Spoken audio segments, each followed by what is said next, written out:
एक बार एक गरीब दादाजी अपने सूखे खेत में अकेले काम कर रहे थे। धूप इतनी तेज थी कि जमीन फट चुकी थी। दादाजी थककर एक पेड़ के नीचे बैठ गए। तभी उनकी नज़र मिट्टी में आधे दबे हुए एक पुराने मटके पर भी। मटका बहुत अजीब था। उस पर सुनहरी निशान बने हुए थे और वह हल्का हल्का चमक रहा था। दादाजी ने हैरानी से मटका बाहर डाला। जैसे ही उन्होंने उसे हाथ लगाया, मटके से नीली रोशनी निकलने लगी। दादाजी डर गए। उन्होंने धीरे से कहा, काश इस मटके में कुछ कीमती चीज होती तो मेरी जिंदगी बदल जाती। अचानक मटका जोर जोर से हिलने लगा। अगले ही पल मटके के अंदर सोने चांदी के सिक्के चमकने लगे। हीरे जवाहरात बाहर गिर लगे। पूरा खेत चमक उठा। दादाजी की आंखें फटी फटी रह गईं। उन्हें समझ ही नहीं आया कि यह सब कैसे हुआ। दादाजी जल्दी से मटका उठाकर घर ले आए। घर पहुंचकर उन्होंने डरते डरते कहा, काश हमारे घर में ढेर सारा खाना होता। और देखते ही देखते खाली रसोई स्वादिष्ट पकवानों से भर गई। बड़े बड़े बर्तन मिठाइयों और खाने से भर गए। दादाजी खुशी से उछल पड़े। अब दादाजी को समझ आ गया था कि इस जादुई मटके को पकड़कर जो भी बोला जाए वह सच हो जाता है। धीरे धीरे दादाजी गांव वालों की मदद करने लगे।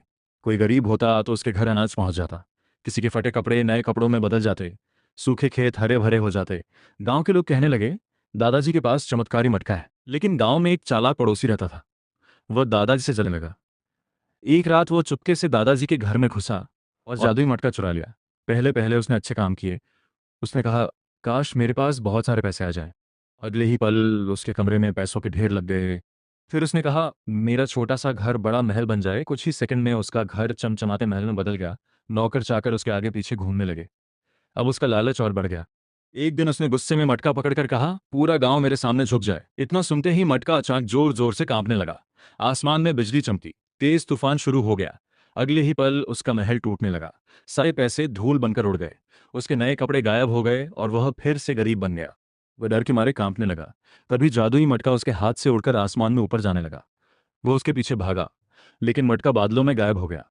अगली सुबह दादाजी उदास बैठे थे। तभी आसमान में तेज रोशनी चमकी। वही जादुई मटका उड़ता हुआ नीचे आया और सीधे दादाजी के हाथों में आ गिरा। उसी समय आसमान से आवाज गूंजी, ये जादू सिर्फ अच्छे कामों के लिए है, लालच के लिए नहीं। दादाजी मुस्कुराए। फिर उन्होंने मटका हाथ में पकड़कर कहा, काश ये जादुई मटका उसी के पास जाए जो इस वीडियो को लाइक करे और चैनल को सब्सक्राइब करे। इतना सुनते ही मटका आसमान में उड़ गया और बादलों के बीच गायब हो गया। अब यह जादुई मटका उसी के पास जाएगा जो इस वीडियो को लाइक और चैनल को सब्सक्राइब करेगा।